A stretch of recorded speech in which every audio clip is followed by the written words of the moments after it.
नमस्कार, आप देख रहे हैं अखंड भारत, साथ में आपके शिखा ठाकुर।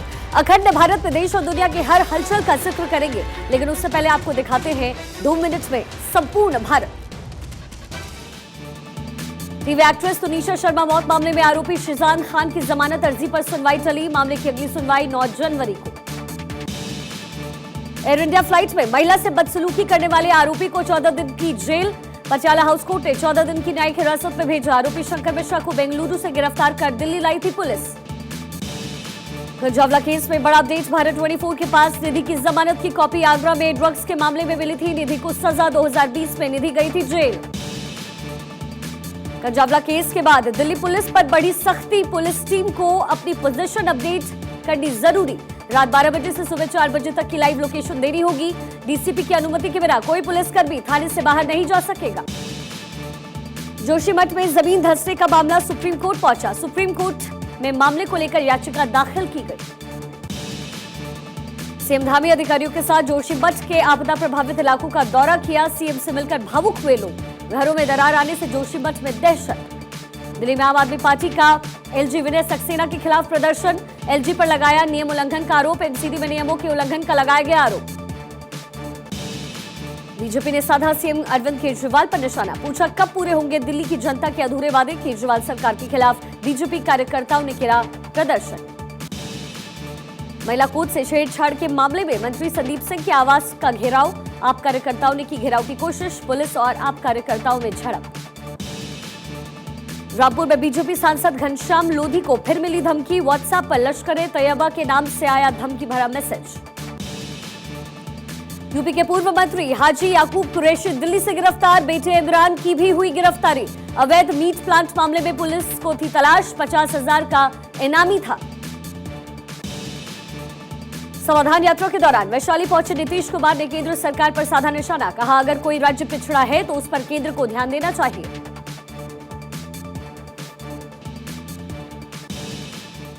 और चलिए अब अखंड भारत की करते हैं शुरुआत इस वक्त की बड़ी जानकारी के साथ। जोशीमठ में हालात लगातार बिगड़ते जा रहे हैं। मकानों में दरारें मोटी होती जा रही हैं। सड़कें भी अब दरकने लगी हैं। ऐसे हालात को देखकर पीएमओ पूरी तरीके से एक्शन में है। जोशीमठ पर पीएमओ लगातार नजर बनाए हुए हैं। पीएम मोदी ने जोशीमठ के दर्द पर बरहम लगाया। ऐसे में जोशीमठ के लोगों की उम्मीद पीएम मोदी से काफी बढ़ गई। जोशीमठ में दरार आने के बाद स्थानीय लोगों को सुरक्षित स्थान पर शिफ्ट किया जा रहा है। ऐसे में सरकार की ओर से लोगों को राशन उपलब्ध कराया गया। हालात भयावह होते देख राज्य से लेकर केंद्र तक की सरकारें एक्शन में आ गई। उत्तराखंड के मुख्यमंत्री पुष्कर सिंह धामी जोशीमठ पहुंचे, प्रभावित क्षेत्रों का दौरा किया। अपने दौरे के दौरान सीएम धामी ने पीड़ित परिवारों से मुलाकात की। अभी चूँकि यहाँ पर जो पानी का अंदर रिसाव हुआ है उसके कारण से दरारें आई हैं और काफ़ी सारे घर उसकी जद में आए हैं। हमारा प्रयास सबसे पहले तो यही है कि सभी को सुरक्षित किया जाए, सबकी जान माल की सुरक्षा की जाए और जो ज़रूरी जो इंतज़ाम है वो करने के लिए हम लोग सभी प्रकार की तैयारी कर रहे हैं। इससे पहले मुख्यमंत्री धामी ने हाई लेवल मीटिंग की। जोशीमठ की धरातलीय स्थिति को जानने के लिए राज्य सरकार ने पहले ही 14 अधिकारियों और विशेषज्ञ की एक टीम को भेजा था। देहरादून से जोशीमठ पहुंची 14 डेलीगेशन की टीम वीडियो कॉन्फ्रेंसिंग के माध्यम से इस बैठक से जुड़ी और जोशीमठ के ताजा हालात को लेकर मुख्यमंत्री धामी को जानकारी दी। पीड़ितों के लिए पुनर्वास केंद्र। पीड़ितों को 4,000 रुपए प्रति महीने देगी सरकार। मकान के किराए के लिए मिलेंगे 4,000 रुपए। 6 महीने तक कहीं और रहने के लिए भी मिलेगी मदद। राज्य सरकार के साथ साथ केंद्र सरकार भी अलर्ट हो गई है। पीएमओ लगातार मॉनिटरिंग कर रहा है। केंद्र सरकार ने जोशीमठ में जमीन धंसने की घटना को लेकर एक कमेटी का गठन किया है। ये समिति घटना और इसके प्रभाव की स्टडी करेगी। केंद्रीय जल शक्ति मंत्रालय ने कमेटी का किया गठन। कमेटी में जल आयोग, भूवैज्ञानिक सर्वेक्षण और स्वच्छ गंगा मिशन के प्रतिनिधि शामिल रहेंगे। 3 दिन के अंदर समिति सौंपेगी रिपोर्ट। बस्तियों, हाईवे, बुनियादी ढांचे और नदी प्रणाली पर भू धसाव के प्रभावों का पता लगाएगी। इस बीच राज्य सरकार के अधिकारी जोशीमठ में घर घर जाकर मुआयना कर रहे हैं। अब तक 600 से ज्यादा घरों में दरार आ चुकी है। पूरा शहर सहमा हुआ है। वहीं स्पेशल टीम पूरे मामले का जायजा ले रही है और एसडीआरएफ, एनडीआरएफ, पुलिस सुरक्षा बल को अलर्ट मोड में रखा गया है। सरकार की पहली प्राथमिकता लोगों को सुरक्षित स्थानों पर रखना है और इसको लेकर प्रशासन हर संभव मदद कर रहा है। और चलिए अब आपको दिखाते हैं कि जोशीमठ में अब तक क्या कुछ हुआ है। जोशीमठ पर एक्शन में है केंद्र सरकार। पीएमओ इस वक्त कर रहा है भू धसाव की निगरानी। ये नया अपडेट आया है। पीएमओ इस वक्त भू धसाव की निगरानी में जुटा हुआ है। तो जोशीमठ में जिस तरीके से मामला खराब होता जा रहा है, ऐसे में अब सुप्रीम कोर्ट तक जोशीमठ का ये पूरा मामला पहुंच चुका है। शंकराचार्य स्वामी ने दायर की है ये याचिका सुप्रीम कोर्ट में, जिसको लेकर अब सुप्रीम कोर्ट भी एक्शन में आएगा। मुख्यमंत्री धामी ने जोशीमठ का आज पहले हवाई सर्वेक्षण किया, इसके बाद घर घर जाकर के उन्होंने वहां का जायजा लिया। आपदा कंट्रोल रूम एक्टिव करने के भी दिशा निर्देश मुख्यमंत्री की तरफ से जारी किए गए।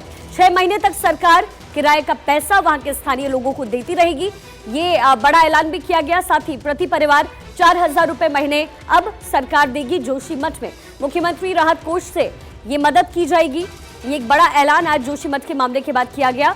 एसडीआरएफ, एनडीआरएफ और पुलिस सुरक्षा पर पूरी तरीके से अलर्ट रहेगी। तो जोशीमठ संकट पर अब तक ये बड़ा अपडेट जो मिल रहा है वो हम आप तक पहुंचा रहे हैं। देखिए, उत्तराखंड के जोशीमठ में भू धसाव की घटनाएं मुसीबत बन गई हैं। अपना आशियाना ढूंढता देख लोग परेशान हैं। ग्राउंड जीरो पर भारत 24 पहुंचा तो लोगों ने हाले बयां किया। भावुक लोगों ने जोशीमठ आपदा की कहानी भी बताई। आपको एक रिपोर्ट के जरिए दिखाते हैं। जोशीमठ की दीवारें दरक रही हैं, जमीन धंस रही है, घरों की दीवारों को चीरकर पानी बह रहा है। बद्रीनाथ धाम से महज 50 किलोमीटर दूर जोशीमठ में हैरान करने वाला मंजर है।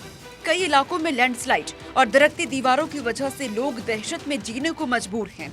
जो अपने घर में रह रहे हैं उन लोगों को पूरी रात नींद नहीं आ रही। जिनके घरों में दरारें आ चुकी हैं या जमीन का हिस्सा धंस गया है।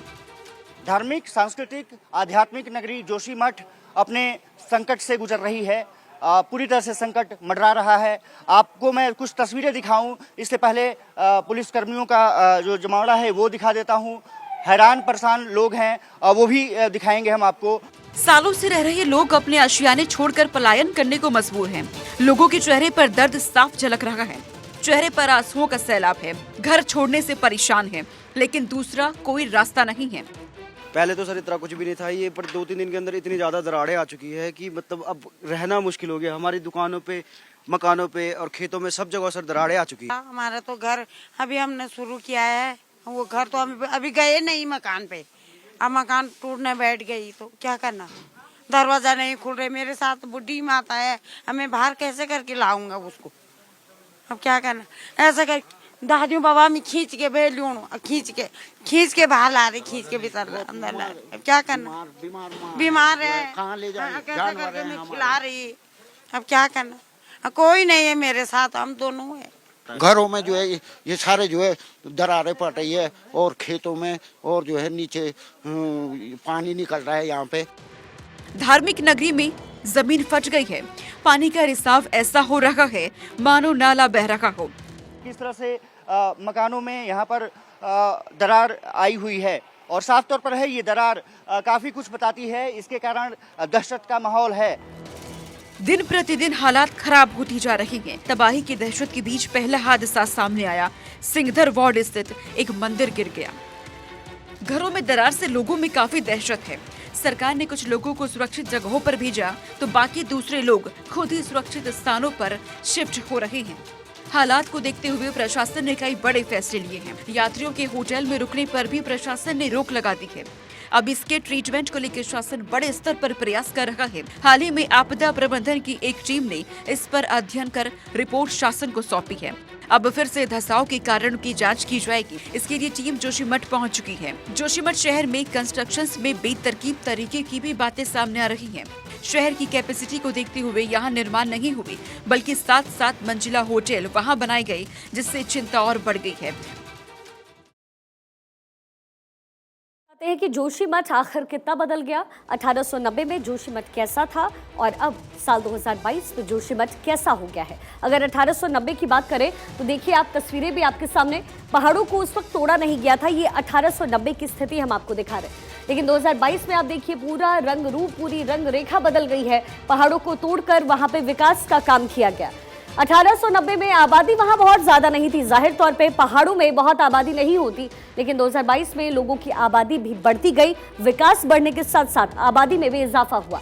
पहाड़ों से ज्यादा छेड़छाड़ उस वक्त 1890 ईस्वी में नहीं की गई, लेकिन 2022 तक विकास के लिए कंस्ट्रक्शन का काम लगातार चलता रहा, जिससे अब जोशीमठ की रूपरेखा बदल गई है।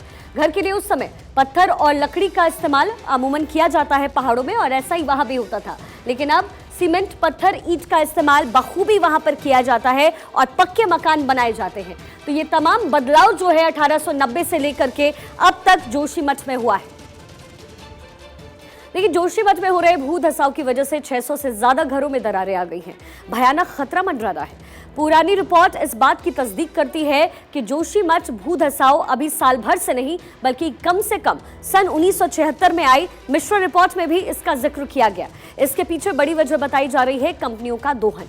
उद्योग लगने के लिए निजी कंपनियों ने सुरंग से लेकर के तमाम चीजें बनाई, जिसका असर जोशीमठ पर पूरी तरीके से दिख रहा है, और वो असर अब लोगों के घर पर दरारें पैदा कर रहा है। एक रिपोर्ट दिखाते हैं आपको।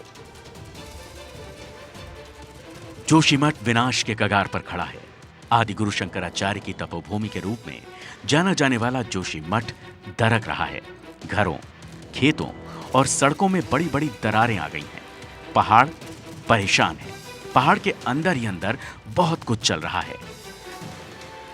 चमोली से लेकर जोशीमठ तक पहाड़ों में हलचल पिछले कुछ दशकों में देखी जा रही है, और कई बार तो पहाड़ ने अपनी नाराजगी भी जताई है।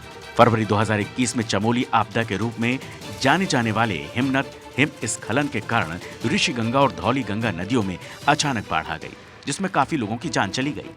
पहाड़ के अंदर ही अंदर क्या चल रहा है, जोशीमठ क्यों डूब रहा है, आगे क्या क्या और हो सकता है, इसको पता लगाने के लिए सरकार ने 1964 में गढ़वाल के तत्कालीन कलेक्टर MC मिश्रा को नियुक्त किया था। उनकी 18 सदस्यीय समिति की रिपोर्ट में बताया गया कि जोशीमठ एक पुराने भूस्खलन क्षेत्र में स्थित है, और यदि बड़े पैमाने पर हो रहे अनियंत्रित विकास के काम को नहीं रोका गया तो ये डूब सकता है।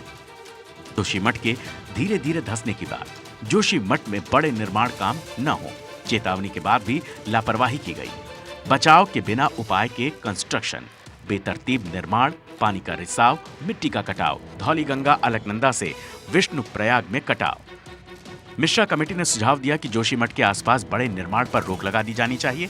वहीं दूसरी तरफ हिमालय राज्य में विकास के लिए कई सुरंग का निर्माण हुआ, और यही सुरंग राज्य पर अब भारी पड़ती दिख रही हैं। वहीं 2010 में गढ़वाल विश्वविद्यालय और आपदा न्यूनीकरण प्रबंधन केंद्र के 2 शोधकर्ताओं ने करंट साइंस नामक पत्रिका में एक लेख लिखा, जिसमें शहर के सामने आने वाले इस जोखिम पर प्रकाश डाला था। उन्होंने कहा था, सुरंग की वजह से शहर पर ज्यादा बोझ नहीं डालना चाहिए। सुरंग की वजह से पहाड़ी परिस्थितिकी तंत्र गड़बड़ा जाता है। पनबिजली परियोजना और सड़क निर्माण से भी असर पड़ता है। जोशीमठ न केवल धार्मिक बल्कि सामरिक रूप से भी काफी अहम है। यहाँ से चीन सीमा नजदीक है। जोशीमठ से होकर चीन सीमा से लगा बॉर्डर जाता है। जोशीमठ में भारतीय सेना की एक ब्रिगेड रहती है। यहाँ ITBP का भी कैंप है। कुल मिलाकर कहा जाए तो पहाड़ी राज्य में ज्यादा विकास अब उस पर भारी पड़ रहा है। इस पर सरकार को ध्यान देने की जरूरत है। देखिए 1890 से 2022 के बीच बदलते जोशीमठ की कहानी तो आपने देख ली, और इस बदलते जोशीमठ के बीच फंसे लोगों की मुसीबत भी बढ़ गई है, क्योंकि लोगों के बीच अब संकट पहुंच चुका है। क्योंकि लोगों के विकास कार्य और पहाड़ों को तोड़ने का जो सिलसिला चालू हुआ वो अब जाकर रुका है, जब संकट मुंह पर आकर खड़ी हो गई। जरा सोचिए, संकट आखिर कितना भीषण है कि लोगों के आशियाने तक दरक गए, क्योंकि जोशीमठ के जिस पहाड़ में लोग बसते हैं वो पहाड़ अब धंस रहा है, जिसकी चपेट में जोशीमठ के कई इलाके आ गए हैं। कौन कौन से वो इलाके हैं, इसकी जानकारी भी हम आप तक पहुंचाते हैं। सबसे पहले तो जोशीमठ का वो इलाका जहां इस वक्त भूधसान लगातार चल रहा है, उन इलाकों में सुनील गांव आता है, जोशीमठ आता है, मनोहर बाग भी आता है। इन इलाकों में भी तमाम घरों में दरारें आ गई हैं। साथ ही सिंहधार में भी कई घरों में दरारें देखने को मिली हैं। तस्वीरें भी आपके सामने लगातार। JP कॉलोनी में भी डेंजर जोन बन गया है। मारवाड़ी इलाका भी वो भी डेंजर जोन के करीब पहुंच चुका है। साथ ही विष्णु प्रयाग इलाका भी इस चपेट में है। रविग्राम ये भी वो इलाका जहां डेंजर जोन क्रिएट हो गया है। गांधीनगर में भी डेंजर जोन नजर आ रहा है और ऐसे में मुख्यमंत्री आज वहां पहुंचे, इन तमाम जगहों का जायजा भी उन्होंने लिया। देखिए, जोशीमठ आपदा की वजह आखिर क्या है, ये भी आपको हम समझाते हैं। एनटीपीसी पावर प्रोजेक्ट जोशीमठ के नीचे एक लंबी सुरंग गुजर रही है। एनटीपीसी हाइडल प्रोजेक्ट की 16 किलोमीटर लंबी सुरंग है। आखिर आपदा की वजह क्या है, आपको हम ये भी समझाएं। जोशीमठ के नीचे एक लंबी सुरंग गुजर रही है और जाहिर तौर पे उस सुरंग को बनाया गया होगा। एनटीपीसी हाइडल प्रोजेक्ट की 16 किलोमीटर लंबी ये सुरंग कही जाती है और वजह यही बताई जा रही है कि उस सुरंग को बनाने के लिए वहां हथौड़ा चलाया गया, काम किया गया, जिसकी वजह से ये हुआ। मलबा घुस जाने के बाद सुरंग वहां से टूटना शुरू हुआ। वैज्ञानिकों का यह दावा कि सुरंग में गैस बनने पर मिट्टी अस्थिर हो रही है, जिसकी वजह से लगातार भूकटाव हो रहा है। गैस बनने की वजह से जमीन लगातार नीचे की ओर धंस रही है। ये जो आप कटाव देख रहे हैं, ये आप जो तस्वीरें इस वक्त देख रहे हैं, दरअसल इसकी वजह यही बताई जा रही है कि गैस बनने की वजह से जमीन तेजी से नीचे की ओर धंस रहा है। और चलिए अब खबरों के सिलसिले में आगे बढ़ते हैं। देखिए, बीजेपी के चाणक्य कहे जाने वाले अमित शाह एक बार फिर से चुनावी मैदान में उतर आए हैं। अमित शाह पूरे देश में 2024 के लिए सियासी बिसात बिछाने में जुट गए हैं। पूरब से पश्चिम तक अमित शाह ने मिशन 2024 लॉन्च कर दिया और अमित शाह की नजर खासकर गैर बीजेपी शासित राज्यों में कमल खिलाने पर है। मिशन पूर्वोत्तर के बाद अब गैर बीजेपी शासित राज्यों में अमित शाह ने मिशन 2024 का बिगुल फूंक दिया है। झारखंड में अमित शाह के हुंकार से विपक्षी खेमे में खलबली मच गई है। झारखंड के चाईबासा में अमित शाह ने एक विशाल रैली को संबोधित किया। इस दौरान अमित शाह ने मुख्यमंत्री हेमंत सोरेन पर जमकर निशाना साधा। भ्रष्टाचार और आदिवासियों के मुद्दे पर अमित शाह हेमंत सरकार पर जमकर कर्जे। झारखंड में अमित शाह को देख बीजेपी कार्यकर्ताओं का जोश हाई है। चाईबासा में अमित शाह के मंच पर आते ही पूरा मैदान जय श्री राम के नारे से गूंज उठा। आदिवासी माता बहनों की रक्षा करने की जिम्मेदारी हेमंत सोरेन सरकार की है या नहीं है? क्या वो पूरी कर रहे हैं? अरे हेमंत भाई, कान खोल कर सुन लो, अब सब आपको जान गए हैं। अपनी वोट बैंक की राजनीति के लिए आदिवासी माता बहनों की रक्षा के साथ, उनके भविष्य के साथ जो छेड़खानी आप कर रहे हो, झारखंड का ट्राइबल आपको माफ नहीं करेगा, माफ नहीं करेगा। अमित शाह ने लोकसभा चुनाव का बिगुल फूंक दिया है। शाह के झारखंड दौरे ने बीजेपी कार्यकर्ताओं का जोश हाई कर दिया तो विरोधी पार्टियों के माथे पर पसीना आने लगा। झारखंड के बाद अमित शाह ने एक और गैर बीजेपी शासित राज्य छत्तीसगढ़ पहुंचकर कांग्रेसी खेमे में खलबली मचा दी है। छत्तीसगढ़ में इसी साल विधानसभा चुनाव है और बीजेपी के चाणक्य अमित शाह छत्तीसगढ़ में कमल खिलाने में जुटे हुए हैं। विधानसभा के साथ ही बीजेपी मिशन 2024 में जुट गई है। 2019 लोकसभा चुनाव में छत्तीसगढ़ के 11 में से बीजेपी ने 9 सीटों में जीत दर्ज की है, लेकिन कोरबा लोकसभा में बीजेपी को हार का सामना करना पड़ा था। लेकिन 2024 में कोरबा को जीतने के लिए अमित शाह अभी से ही मैदान में उतर गए हैं। शासन में 2009 में देश भर में 2258 नक्सलवादी घटनाएं होती थी और 2021 में वो घटते घटते घटते 509 रह गई है। मित्रों, मैं आपको बताता हूं, 24 के चुनाव के पहले हमारा ये प्रयास रहेगा कि समग्र देश नक्सलवाद की चपेट से मुक्त हो जाए। और भारतीय जनता पार्टी जहाँ जहाँ जिन जिन सीटों में चुनाव हारे हैं उनको पहले फोकस कर रहे हैं और उसी तहत आ रहे हैं। ये मीडिया के माध्यम से जानकारी मिली है 75 और बीजेपी के प्रदेश अध्यक्ष ने कहा आपसे भी मुलाकात संभव है क्या शाम को? अब प्रोटोकॉल के हिसाब से तो मैं जाऊंगा ही, गृह मंत्री जी हैं तो शाम अभी रविंद्र चौबे जी जाएंगे 2 बजे और शाम को सियाप करने, क्योंकि सब मैं शाम को आ जाऊंगा तो मैं खुद जाऊंगा। बीजेपी छत्तीसगढ़ के कोरबा में कांग्रेस के किले को ढाने की रणनीति बना रही है और इसका जिम्मा बीजेपी ने चाणक्य अमित शाह को दिया है। उस अमित शाह को जिसने हारी हुई बाजी को भी पलट दिया और विपक्षी खेमे के मुंह से अपनी जीत को छीन कर लाता है। और चलिए बात बिहार की पॉलिटिक्स की करते हैं। बिहार में जाति आधारित गणना की शुरुआत आज से हो गई। पहले फेज में घरों की गिनती की जा रही है। इस पर मुख्यमंत्री नीतीश कुमार ने खुशी व्यक्त की, तो वहीं उप मुख्यमंत्री तेजस्वी यादव ने कहा कि जाति आधारित जनगणना के बाद सरकार के पास सही और वैज्ञानिक आंकड़े उपलब्ध होंगे। उधर बीजेपी नेता सुशील मोदी ने जाति आधारित जनगणना को लेकर सरकार को कटघरे में खड़ा किया है। बिहार में जातीय जनगणना का काम शुरू हो गया है। बिहार सरकार का एक बड़ा प्रोजेक्ट है। केंद्र सरकार के न कहने के बाद भी नीतीश सरकार ने खुद के खर्चे पर जातीय जनगणना कराने का काम शुरू कर दिया। राजधानी पटना में डीएम चंद्रशेखर सिंह ने इस काम की शुरुआत की। पटना में जातीय जनगणना की शुरुआत हो चुकी है और ये बैंक रोड में जहां गोलघर पार्क है उसके ठीक पीछे में खुद पटना के जिलाधिकारी मौजूद हैं। इस दौरान जातीय जनगणना के बारे में मौजूदा कर्मचारियों को बताया गया। स्टेप बाय स्टेप हम लोग बढ़ रहे हैं। ये राज्य स्तर से निर्णय हुआ है, किसी प्रकार की त्रुटि नहीं हो और त्रुटि रहित गणना हो, इसलिए फर्स्ट फेज में हम लोग इसको प्रत्येक गणना ब्लॉक में कितने मकान कितने परिवार हैं उसकी गणना कर रहे हैं। और पहले फेज में मकानों की गिनती शुरू हो गई। कर्मचारी अपने अपने वार्डों में जाकर मकान की गिनती कर रहे हैं। पूरा नंबरिंग देना है सिर्फ कि एक घर में अगर 2 मकान है तो उसको किस तरह से 2 देना है, एक के साथ आगे बढ़ाना। 01 लिखने के बाद उसमें 2 मकान है तो 1 देने के बाद हाइफन दे के 2 लिखेंगे। जातीय जनगणना को लेकर मुख्यमंत्री ने खुशी व्यक्त की है। समाधान यात्रा के दौरान उन्होंने कहा कि इससे सभी लोगों को लाभ मिलेगा। खाली जाति का आधारित गणना खाली हम नहीं करवा रहे, पूरा का पूरा ऐसा सर्वेक्षण हो जाएगा ताकि एक एक चीज की जानकारी सरकार को हो जाएगी कि और क्या क्या काम करना चाहिए ताकि सब लोगों का विकास हो जाए। सीएम नीतीश कुमार ने कहा कि केवल जातियों की गणना की जाएगी, इसमें उपजातियों को सूचीबद्ध नहीं किया गया है। साथ ही उन्होंने ये भी कहा कि जाति आधारित गणना के साथ आर्थिक स्थिति को सूचीबद्ध किया जाएगा। जाति आधारित जनगणना की शुरुआत होने पर डिप्टी सीएम तेजस्वी यादव जोश में दिखे। उन्होंने कहा कि सूबे के विकास में इसका अहम रोल होगा।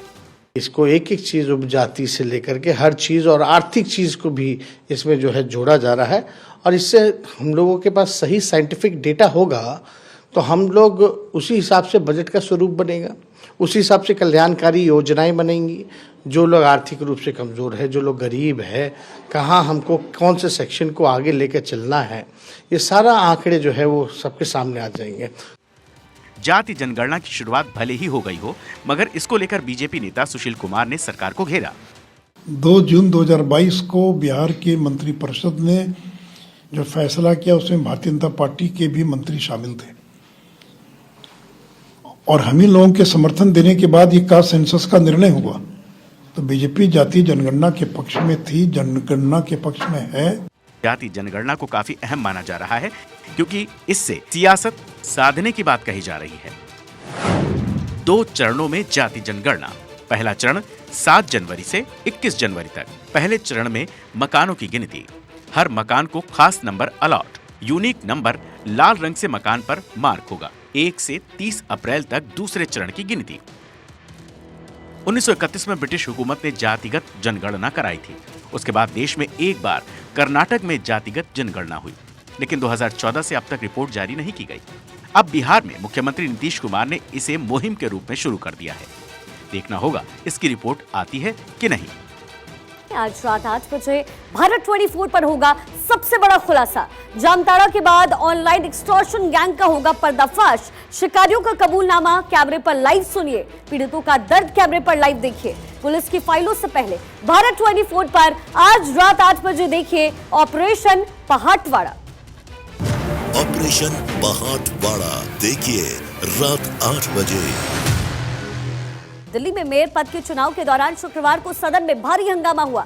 शुक्रवार को सदन की कार्यवाही शुरू होते ही बीजेपी और आम आदमी पार्टी के पार्षदों ने जमकर हाथापाई और मारपीट की। अब ये लड़ाई दिल्ली की सड़कों पर जा पहुंची है। एक तरफ जहां आम आदमी पार्टी के पार्षद और विधायक आज दिल्ली के उपराज्यपाल वीके सक्सेना के घर के बाहर प्रदर्शन करते नजर आए, तो वहीं बीजेपी के तमाम सांसद और नए पार्षद राजघाट पर धरना देते नजर आए। दिल्ली मेयर के चुनाव को लेकर आम आदमी पार्टी और बीजेपी आमने सामने हैं। शुक्रवार को सदन में कार्यवाही स्थगित होने पर शनिवार को दोनों पार्टी के नेता एक बार फिर से एक्शन में दिखे। आम आदमी पार्टी और भारतीय जनता पार्टी के नेता फुल एक्शन में नजर आए। देश में नई व्यवस्थाएं लागू करेंगे अगर दिल्ली की जनता को पता होता कि ये नई एमसीडी हाउस सिविक सेंटर में बवाल के बाद आम आदमी पार्टी के खिलाफ बीजेपी सड़क पर उतरी। राजघाट पर बीजेपी के नेताओं और कार्यकर्ताओं ने तख्तियां लेकर प्रदर्शन किया। पोस्टर पर लिखा है, आम आदमी पार्टी संवैधानिक व्यवस्था तोड़ना बंद करो। इस दौरान बीजेपी ने आम आदमी पार्टी के खिलाफ जमकर नारेबाजी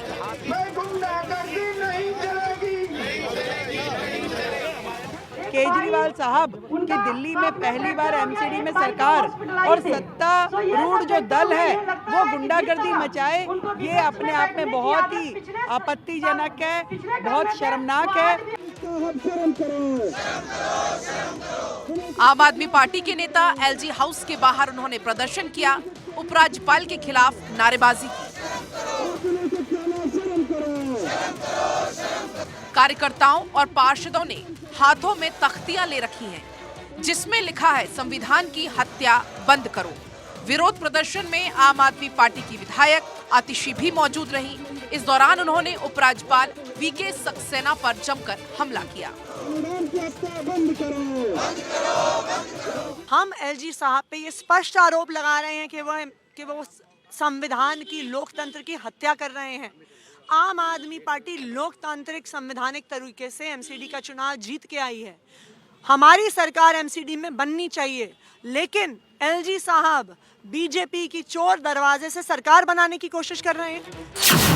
उपराज्यपाल के खिलाफ आतिशी भले ही आरोप लगा रही हो, लेकिन शुक्रवार को मेयर चुनाव के दौरान जिस तरह से हंगामा बरपा, उस मामले में बीजेपी ने आतिशी का वीडियो जारी कर पार्षदों को भड़काने का आरोप लगाया।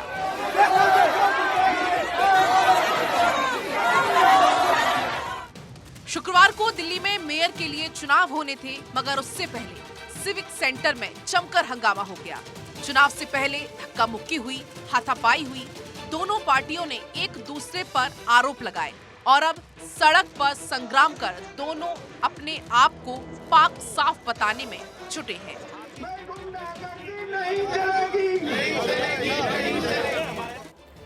मेरठ पुलिस ने बीएसपी नेता और पूर्व मंत्री हाजी याकूब कुरैशी और उनके बेटे को दिल्ली से गिरफ्तार किया है। पुलिस पिछले 9 महीने से दोनों की तलाश कर रही थी। साथ ही दोनों पर पुलिस ने 25,000 रुपए का इनाम भी घोषित कर रखा था। हाजी याकूब कुरैशी को गैंगस्टर एक्ट में लाए हैं। इसके अलावा जो 131 सन 2022 थाना खरखौदा का मुकदमा है, उसमें अभी चूंकि प्रोटेक्शन है हाजी इमरान का, हाजी याकूब का, उसमें बनाते हैं, रिमांड नहीं बनाते, पुलिस बनवाती है, ये देखने का विषय। मीट के अवैध कारोबार के दलदल ने याकूब कुरैशी एंड फैमिली की ऐसी मुश्किल बढ़ाई कि हालात बदलते देर नहीं लगे। जो सियासी रसूख में जिया करते थे, वो अचानक से अपने ही माया जाल में ऐसा फंसा कि अपराधियों की तरह भागा भागा फिर रहा था, जिसको आज कोर्ट में पेश किया गया। 31 मार्च 2021 को मेरठ पुलिस ने याकूब कुरैशी की फैक्ट्री अल फहीम मीटेक्स प्राइवेट लिमिटेड पर छापा मारकर एक बड़े रैकेट का खुलासा किया था। इस खुलासे में पता चला कि यहाँ पर फैक्ट्री का अवैध संचालन हो रहा था और यहाँ से खराब मीट पैक करके विदेशों में भेजा जा रहा था। तब पुलिस ने अवैध मीट फैक्ट्री से करोड़ों का मीट बरामद किया था। इस मामले में याकूब कुरैशी और उसके परिवार समेत 14 लोगों पर मुकदमा दर्ज किया गया था और 10 लोगों की गिरफ्तारी हुई थी, लेकिन याकूब कुरैशी एंड फैमिली फरार होने में कामयाब रही। पुलिस ने इस परिवार पर गैंगस्टर एक्ट के तहत मुकदमा दर्ज कर लिया है। करोड़ों की संपत्ति कुर्क की है। आपको बता दें, याकूब और उसके बेटे पर 50,000 का इनाम घोषित था। मेरठ पुलिस को दोनों की तलाश लंबे समय से थी, जो अब जाकर कामयाबी मिली है। इस दौरान मेरठ पुलिस को इनपुट मिला कि हाजी याकूब कुरैशी और उसका बेटा दिल्ली के चांदनी महल थाना क्षेत्र के एक मकान में रह रहे हैं। इस इनपुट पर मेरठ क्राइम ब्रांच ने बाप बेटे को गिरफ्तार कर लिया है, जिनको मेरठ कोर्ट में पेश कर जेल भेज दिया गया। Bureau report, Bharat 24। वैसे यूपी की राजनीति में याकूब कुरैशी का विवादों से गहरा नाता रहा है। याकूब कुरैशी का नाम सबसे पहले तब सुर्खियों में आया जब उन्होंने डेनमार्क के कार्टूनिस्ट का सिर कलम करने वाले को 51 करोड़ का इनाम देने की घोषणा की। उस समय भी इस नेता ने कई बार विवादित बयान देकर मीडिया की सुर्खियां बटोरी। साल 2006 में एक विवादित कार्टून से धार्मिक भावनाओं को ठेस पहुंचाने की बात कहते हुए हाजी याकूब कुरैशी ने मेरठ में यह घोषणा की। इसके बाद अवैध मीट फैक्ट्री को लेकर याकूब कुरैशी की मुश्किलें बढ़ती गई। उनके साथ उनकी पत्नी संजीदा बेगम, बेटे इमरान और फिरोज समेत 17 लोगों को नामजद आरोपी बनाया गया। कुरैशी के घर पर कुर्की वारंट चस्पा किए गए, जिसमें आदेश दिया गया कि कुरैशी अपने परिवार के साथ अदालत में पेश हो जाएं, लेकिन उन्होंने कोई जवाब नहीं दिया। इस दौरान 100 करोड़ रुपए से ज्यादा की संपत्ति पुलिस ने कुर्क की।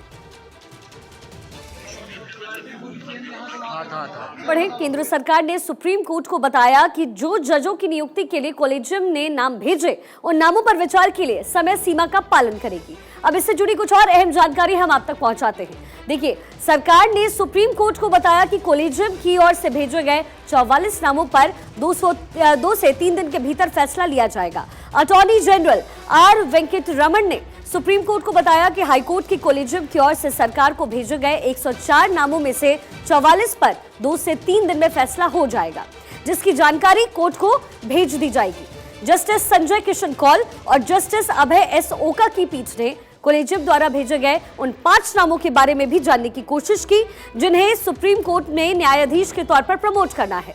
अटॉर्नी जनरल ने पीठ से कहा, श्रीमान, क्या इसे कुछ समय के लिए टाल सकेंगे? मुझे कुछ जानकारियां दी गई हैं, लेकिन मेरा मत उस पर थोड़ा भिन्न है। इसके बाद पीठ ने कहा, जहां तक 5 न्यायाधीशों को इस अदालत में पदोन्नत करने की सिफारिश का मसला है, अटॉर्नी जनरल ने थोड़ा वक्त मांगा, क्योंकि वो इस मामले पर विचार कर रहे हैं। जिसके बाद सुप्रीम कोर्ट ने इस मामले की सुनवाई अब 3 फरवरी के लिए टाल दी है। देखिए, 8 दिसंबर को सुनवाई के दौरान सुप्रीम कोर्ट ने केंद्र सरकार से कहा था कि कॉलेजियम सिस्टम अभी देश का कानून है, इसे कड़ाई से पालन करना होगा। शीर्ष अदालत ने यह भी कहा कि सिर्फ इसलिए कि कुछ लोगों का मत कॉलेजियम से अलग है, इसे खत्म नहीं किया जा सकता। पिछली सुनवाई में कोर्ट ने यह भी कहा कि कॉलेजियम सिस्टम को लेकर के लोगों का अपना मत और राय हो सकती है, लेकिन अभी यह सिस्टम प्रभाव में है। कॉलेजियम सिस्टम कानूनी तौर पर अभी मान्य है। सुप्रीम कोर्ट के जस्टिस कौल की अगुवाई वाली बेंच ने कहा कि अगर आईपी इनपुट आया और उन इनपुट को देखने के बाद दोबारा सुप्रीम कोर्ट कॉलेजियम के नाम की सिफारिश सरकार से कर दी, तो फिर मामला खत्म हो जाता, क्योंकि कॉलेजियम सिस्टम कानूनी तौर पर प्रभाव में है। सुप्रीम कोर्ट देखिए, भले इस विवाद को लेकर कानून का हवाला दे रहा हो, लेकिन सच ये है कि कॉलेजियम सिस्टम को लेकर सभी के अपने अपने तर्क हैं, लेकिन कॉलेजियम सिस्टम हमेशा से आलोचकों के निशाने पर रहा है। आलोचकों का कहना है कि इसमें पारदर्शिता की कमी है। ये एक मुख्य वजह बताई गई, क्योंकि इसमें कोई आधिकारिक तंत्र या सचिवालय शामिल नहीं है। ये हर महीने में बंद कमरे का एक मामला है। कॉलेजियम की बैठक कब होती है, कोई नहीं जानता। वो कैसे अपने फैसले लेते हैं, कोई नहीं जानता। और यही वजह है कि कॉलेजियम सिस्टम का जोरदार विरोध किया जा रहा है। इस पूरे विवाद के सेंटर में एक शब्द आपको बार बार सुनने को मिल रहा होगा, कॉलेजियम सिस्टम। तो ऐसे में कॉलेजियम सिस्टम के बारे में ही आपके लिए जानना बेहद अहम हो जाता है। देखिए, कॉलेजियम का गठन 1993 में हुआ। कॉलेजियम सुप्रीम कोर्ट के 5 जजों की एक कमेटी है। चीफ जस्टिस ऑफ इंडिया इसके अध्यक्ष होते हैं। कमेटी जजों की नियुक्ति और उनके प्रमोशन, साथ ही ट्रांसफर से जुड़े मामलों को देखती है। हाईकोर्ट और सुप्रीम कोर्ट के जजों की नियुक्ति कॉलेजियम की सिफारिश पर ही की जाती है। कॉलेजियम केंद्र सरकार के पास नाम भेजती है, सरकार राष्ट्रपति के पास उन नामों को भेजती है।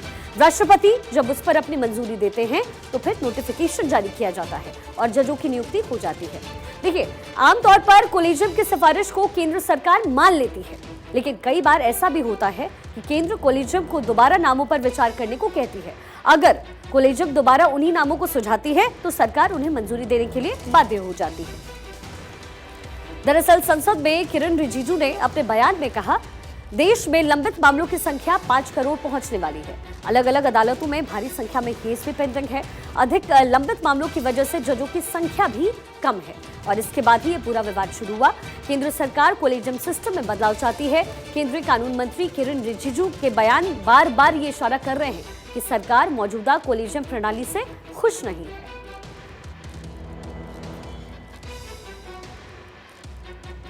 और चलिए अब खबरों के सिलसिले में आगे बढ़ते हैं। गोवा में फ्लाइट में बदसलूकी का मामला। गो फर्स्ट की फ्लाइट में महिला से छेड़छाड़ का मामला सामने आया है। महिला क्रू मेंबर से फ्लाइट में छेड़छाड़ की गई। 2 विदेशी नागरिक इस पूरे मामले को लेकर हिरासत में लिए गए हैं।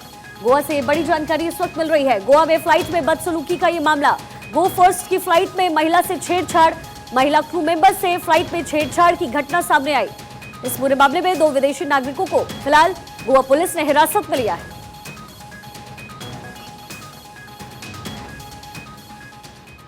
नक्सलवाद का गढ़ कहे जाने वाले छत्तीसगढ़ के नारायणपुर जिले में धर्मांतरण की आग तेजी से फैल रही है। जिले के 25 से 30 गांव के हजारों लोगों ने क्रिश्चियन धर्म अपना लिया है, जो अब टशन का कारण बनता जा रहा है और इस टशन की वजह से इलाके में आग सुलग रही है। तो आदिवासी समाज अपने ही समाज से जुड़े लोगों का आज दुश्मन क्यों बनता जा रहा है? क्या वजह है कि धर्म की आग में लोग झुलस रहे हैं? ऐसा क्या हो गया कि लोग एक दूसरे के कट्टर दुश्मन बनते जा रहे हैं? हालात ये है कि लोग अपना घर बार छोड़कर अपने रिश्तेदारों के घर में शरण लेने को मजबूर हैं। इस आग से बचने के लिए 10 गांव के लोगों ने इन 15 दिनों में अपने रिश्तेदारों का रुख किया है, या फिर कुछ लोगों ने तो जंगल का सहारा भी इस आग से बचने के लिए किया। नारायणपुर के घरों में सुलगती आग लोगों के घरों को झुलसा रही है, लोगों के रिश्तों को जलाकर खाक कर रही है। हालात ये हैं कि लोग एक दूसरे की जान के दुश्मन बनते जा रहे हैं। पुलिस इस सुलगती आग को बुझाने की कोशिश कर रही है और आग लगाने वालों पर शिकंजा कस रही है। लोगों के मन में खौफ है कि अगर वो वापस अपने घर आए तो मूल धर्म के आदिवासी उनकी जान के दुश्मन बन जाएंगे। आखिर नारायणपुर जैसे शांत इलाके में क्यों इस तरह की परिस्थिति बनी और धर्म के नाम पर टकराव की स्थिति बन गई? इसकी शुरुआत कैसे हुई? क्यों आदिवासी अपने ही आदिवासी भाइयों की जान के दुश्मन बन बैठे? बस्तर संभाग के 7 जिलों में 60% आबादी ऐसी है जो आदिवासी हैं। ये आदिवासी पिछले कई दशकों से लगातार मुख्य धारा से अलग थे। इस दौरान में क्रिश्चियंस का उनको सहारा मिला, जिसके बाद कई लोगों ने अपना धर्म परिवर्तन भी कर लिया। उन्हें देखकर कुछ और लोगों ने भी धर्म परिवर्तन कर लिया, लेकिन अब यही आदिवासियों का धर्म परिवर्तन बड़ी टेंशन बन गया है। लेकिन इस विवाद के पीछे छत्तीसगढ़ सरकार बीजेपी को मानती है। सीएम भूपेश बघेल ने कहा कि बीजेपी के शासनकाल में बने चर्च की मेरे पास सूची है। बीजेपी अब लड़ नहीं पा रही है तो धर्मांतरण के नाम पर लोगों को लड़ा रही है। भारतीय जनता पार्टी शासन काल में कितने चर्च बने, धर्मांतरण हुआ तभी चर्च बना। तो ये उसी के कार्यकाल में वो सारी सूची में दे दूंगा, विधायकों को भी दे दूंगा, पत्रकारों को भी दे दूंगा, सबको दे दूंगा ताकि जानकारी हो कि कौन सा चर्च कब बना। और ये भारतीय जनता पार्टी अब लड़ नहीं पा रही है तो केवल धर्मांतरण और सांप्रदायिकता 2 ही मुद्दे हैं जिसमें उसकी मास्टरी है, वो करने जा रहे हैं। लेकिन मैं स्पष्ट करना चाहता हूं कि उसके कोई भी षड्यंत्र है वो सफल नहीं होगा, असफल ही होगा। बात कुछ भी हो, लेकिन नारायणपुर जिले में लगी आग लोगों को डराने पर मजबूर कर रही है। लोग अपना ही घर बार छोड़कर जंगलों या फिर रिश्तेदारों के घर रहने के लिए मजबूर हो रहे हैं। ऐसे में सवाल है कि नारायणपुर जिले में रह रहे लोगों का दुश्मन कौन है? जो शांति में रहता आ रहा था, आज अचानक से आक्रोशित क्यों हो गया? और अब एक और खबर आपकी जरूरत से जुड़ी हुई। कोरोना संक्रमण काल के बाद लोगों की डेथ मिस्ट्री बनती जा रही है। ना जाने कितने ऐसे हादसे हो चुके हैं जो तस्वीरों में कैद हो गई है, और ना जाने ऐसे कितनी मौतें होंगी जिनका कोई आंकड़ा नहीं है। देखते ही देखते ना जाने कितने लोगों ने दम तोड़ दिया। ऐसे मामले रुकने का नाम नहीं ले रहे। आए दिन लोगों का चलते ही चलते दम निकल रहा है। सवाल है कि दम क्यों निकल जा रहा है? आखिर लोगों के बीच चलते फिरते लोगों का दिल क्यों थम जा रहा है? क्योंकि लोगों की जान निकल जा रही है। सोचिए, लोग खुद को फिट रखने के लिए कितने जतन करते हैं, लेकिन ऐसे में लोगों का दिल दगा दे जा रहा है। हाल में लखनऊ, इंदौर, फरीदाबाद से जो तस्वीरें सामने आई वो हैरान करने वाली हैं, क्योंकि लखनऊ में एक व्यक्ति का जिम में वर्कआउट करने के दौरान दम निकल गया। 41 साल के डॉक्टर संजीव पाल की मौत हो गई। अभी पोस्टमार्टम रिपोर्ट में मौत की वजह साफ नहीं हो पाई है, लेकिन अचानक से सांसों का थम जाना लोगों के लिए परेशानी का सबब बनता जा रहा है। इसी तरह का मामला इंदौर के जिम में देखने को मिला, जहां एक होटल व्यवसायी की वर्कआउट करने के दौरान सीने में दर्द हुआ और चंद सेकंड में गश्त खाकर वो गिर गया और मौत के मुंह में समा गया। फरीदाबाद से भी हैरान करने वाली तस्वीरें सामने आई। एक व्यक्ति मेडिकल स्टोर पर किसी की दवा लेने पहुंचा, लेकिन देखते ही देखते उसका हार्ट फेल हो गया और दम निकल गया। बताया जा रहा है कि ये व्यक्ति ORS लेने पहुंचा था, लेकिन चंद मिनटों के अंदर इस व्यक्ति ने दम तोड़ दिया। वैसे पिछले 2-3 सालों में लोगों के डांस करते हुए, सड़क पर चलते हुए या फिर जिम में वर्कआउट करते समय हार्ट अटैक आने से मौतें हो रही हैं। इस तरह के कई वीडियो पहले भी सामने आ चुके हैं जो लोगों को हैरान करने के साथ डरा रहे हैं कि कहीं उनके साथ भी ऐसा ही न हो जाए। और देखिए, लगातार लोगों की हार्ट अटैक से हो रही मौतें लोगों को डरा रही है। इसलिए सवाल हमने लिखा है कि दिल दगा दे गया, क्योंकि लोगों की चलते फिरते मौत होना जैसे आम सा हो गया है। पिछले कुछ दिनों में ऐसे वीडियो सामने आए कि हर कोई उसको देख करके हैरान रह गया। किसी ने नहीं सोचा होगा कि लोगों की ऐसे भी मौत हो सकती है। कोई डांस करते गिर गया, कोई यार दोस्तों के साथ मस्ती करते गिर गया, तो किसी का दिल ड्राइविंग करते करते थम गया। इन तस्वीरों को आप देखिए। मेरठ में एक दोस्तों के साथ चलते चलते एक लड़की की तबीयत नासाज हुई और फिर कुछ ही दूर वो चल पाया और फिर गिर जाता है। वाराणसी में डांस करते करते एक अधेड़ का हार्ट फेल हो गया। कोई कुछ समझ पाता उससे पहले उसकी धड़कन रुक गई। जबलपुर में चलती बस में ड्राइवर की मौत हो गई और वो आगे खड़े लोगों को टक्कर मारते हुए आगे बढ़ते हुए वो निकल गया। केरल के उडुपी से चलते चलते एक लड़की की मौत हो गई। गुजरात के दाहोद में डांस करते हुए एक शख्स की मौत हो गई और गुजरात के आणंद में गरबा करते हुए युवक ने दम तोड़ दिया। इन सभी मौतों में एक बात कॉमन है और वो ये कि सभी का हार्ट फेल हुआ। कोरोना महामारी के बाद हार्ट अटैक के केस तेजी से बढ़ते जा रहे हैं, जिसमें हर किसी में डर है, क्योंकि कम उम्र के लोगों को भी हार्ट अटैक आ रहे हैं और उनकी देखते देखते मौत हो जाती है। इन दिनों हार्ट अटैक के केस तेजी से बढ़ रहे हैं। हर दिन हार्ट अटैक से मौत के वीडियो सोशल मीडिया पर देखने को मिल जाते हैं, जिन्हें देखकर डर लगने लगा है।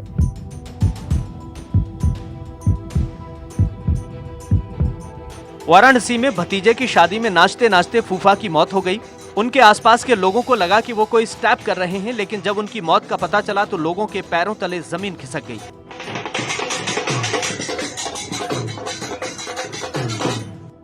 ऐसा ही एमपी के जबलपुर से भी एक मामला सामने आया, जिसमें बस ड्राइव करते समय ड्राइवर को अचानक हार्ट अटैक आ गया, जिसके बाद बस सामने खड़ी गाड़ियों और लोगों को रौंदती चली गई। वाला है, रेड वाला है ना?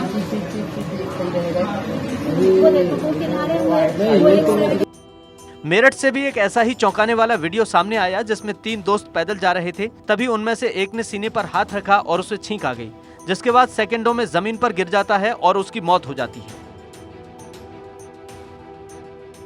ये दिल दहला देने वाले वीडियो सामने आते हैं तो सवाल उठता है कि आखिर अचानक से हार्ट अटैक के केस इतने ज्यादा क्यों बढ़ गए। इसका ठीक जवाब अभी तक नहीं मिल सका है, लेकिन इन केसेस को देखकर एक बात तो साफ हो जाती है कि हमें अपने दिल का और अच्छे से ख्याल रखना होगा। और चलिए अब खबरों के सिलसिले में आगे बढ़े। यूपी में कलेक्टर बनने के लिए बेताब आईएएस अफसर वर्ष 2022 में नहीं बन पाए। 2014 बैच के पूरे अफसर कलेक्टर। वर्ष 2023 में काफी आईएएस अफसर बनाए गए। कलेक्टर बनने का ये भी सपना देख रहे थे। आईएएस अफसरों का बैच बड़ा होने से कलेक्टर बनने में आ रही है मुश्किलें। 2015 बैच के आईएएस अफसर भी बनना चाहते हैं कलेक्टर। कुछ आईएएस पति पत्नी भी एक साथ चाहते हैं जिले की कमान। योगी सरकार में कुछ कलेक्टर्स पर उनकी किस्मत है मेहरबान। प्रदेश में बीजेपी सरकार के साथ कुछ आईएएस लगातार बनते चले जा रहे हैं डीएम। यूपी में कुछ आईएएस बिना डीएम बने हो रहे हैं रिटायर। कलेक्टर बनने के लिए आईएएस अफसर लगा रहे हैं हर जुगाड़। वर्ष 2023 में सरकार नहीं बदलेगी अपने ज्यादा कलेक्टर। जीआईएस, G20, MLC चुनाव, नगर निकाय चुनाव की बड़ी जिम्मेदारी। ऐसे में किस्मत वाले ही आईएएस अफसर बन पाएंगे कलेक्टर।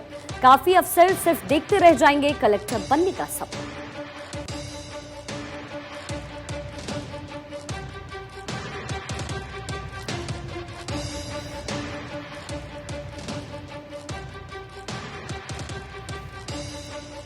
यूपी में कलेक्टर बनने के लिए किस तरीके से आईएएस अफसर बेताब हैं, लेकिन उनकी किस्मत साथ नहीं दे रही।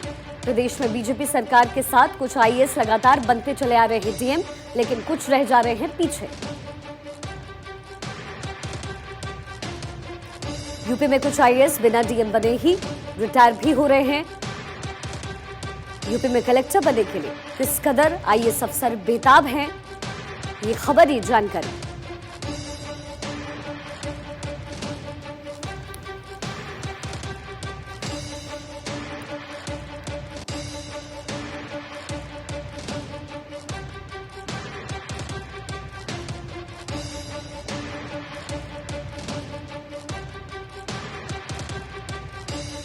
GIS, G20, MLC चुनाव, नगर निकाय चुनाव की बड़ी जिम्मेदारी इन तमाम IAS अफसर्स पर। ऐसे में किस्मत वाले ही IAS अफसर बन पाएंगे कलेक्टर, क्योंकि यूपी सरकार भी डीएम बदलने के मूड में नहीं है। ऐसे में किस्मत वाले ही डीएम बन पाएंगे। काफी अक्सर सिर्फ देखते रह जाएंगे कलेक्टर बनने का सपना। और चलिए इसी के साथ अखंड भारत में आज के सफर में बस इतना ही। फिर होगी आपसे मुलाकात, लेकिन जाते जाते आपको याद दिला दें, आज रात 8 बजे भारत 24 पर होगा सबसे बड़ा खुलासा। जामताड़ा के बाद ऑनलाइन एक्सटॉर्शन गैंग का होगा पर्दाफाश। शिकारियों का कबूलनामा कैमरे पर लाइव आपको सुनाएंगे। पीड़ितों का दर्द कैमरे पर आपको लाइव दिखाएंगे। पुलिस की फाइलों से पहले भारत 24 पर आज रात 8 बजे देखिए ऑपरेशन पहाटवाड़ा। ऑपरेशन पहाटवाड़ा देखिए रात 8 बजे।